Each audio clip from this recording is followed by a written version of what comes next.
Assalamualaikum warahmatullahi wabarakatuh. Di sini saya akan menjelaskan mengenai latihan variasi intonasi dalam public speaking. Latihan ini bertujuan untuk mengembangkan keterampilan intonasi sehingga dapat menyesuaikan nada suara dengan emosi dan makna pesan dalam public speaking. Nah, pada latihan variasi intonasi ini terdapat 5 bagian, yaitu yang pertama, latihan intonasi berdasarkan emosi. Yang kedua, latihan intonasi dengan kalimat bertingkat. Yang ketiga, latihan intonasi berdasarkan jenis pesan. Yang keempat, latihan perubahan intonasi dalam dialog.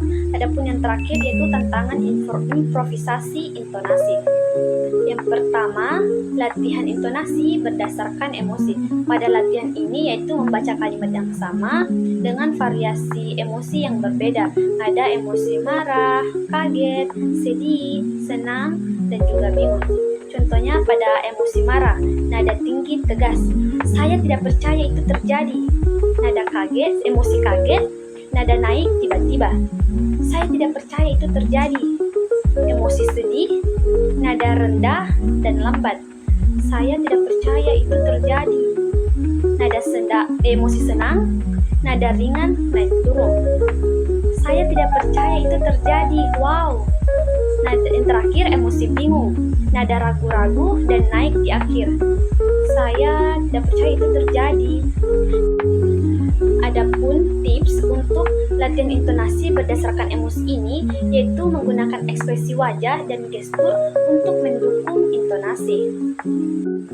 Kedua, latihan intonasi dengan kalimat bertingkat. Pada latihan ini yaitu membaca teks dengan intonasi naik, datar, turun untuk menyampaikan nuansa yang berbeda. Variasi intonasi pada latihan ini yaitu nada naik di akhir kalimat menunjukkan pertanyaan atau ketidakpastian. Nada turun di akhir kalimat menunjukkan kepastian atau ketegasan. Nada datar di tengah kalimat menunjukkan informasi netral. Kalimat dasar pada latihan ini yaitu, hari ini saya sangat bersemangat karena akan berbicara di depan kalian semua. Tapi ada sesuatu yang membuat saya berpikir ulang.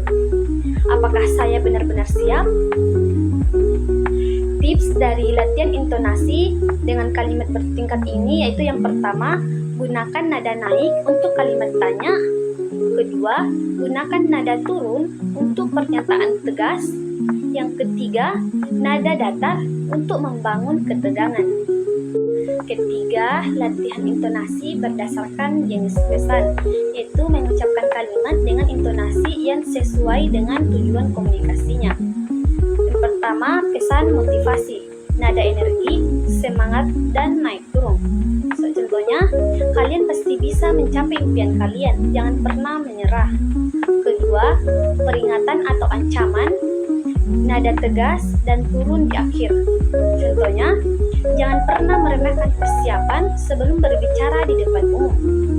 Ketiga, cerita seru, nada naik turun dan penuh ekspresi. Kemarin aku mengalami kejadian yang sangat menegangkan. Bayangkan, aku hampir jatuh dari panggung.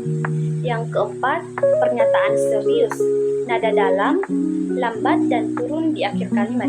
Contohnya, sebagai pemimpin, kita harus bertanggung jawab atas keputusan yang kita buat. Tips dari latihan ini yaitu bisa dilakukan dengan membaca kutipan pidato atau puisi dengan berbagai intonasi. Keempat, latihan perubahan intonasi dalam dialog, yaitu bermain peran dengan membaca dialog menggunakan intonasi yang sesuai. Contohnya yaitu, "Hei, aku punya kabar baik," dengan nada tinggi dan semangat. "Apa itu? Cepat ceritakan," nada penasaran dan naik di akhir. "Aku lolos seleksi lomba pidato nasional," nada bangga dan turun di akhir kalimat. "Serius? Itu luar biasa," nada tinggi dan antusias. "Tapi aku mulai merasa gugup," nada turun dan ragu-ragu. "Tenang, aku yakin kamu pasti bisa," nada tegas, dan meyakinkan. Tips dari latihan ini yaitu menggunakan variasi tempo untuk memperkuat intonasi dan latihan berpasangan agar lebih interaktif. Yang terakhir, kelima, tantangan improvisasi intonasi, yaitu diberikan sebuah kalimat dan harus mengucapkannya dengan intonasi yang berbeda sesuai dengan instruksi yang diberikan. Misalnya dengan instruksi mengatakan dengan nada kaget, nada sedih, nada marah, nada penuh harapan, ataupun dengan nada sinis.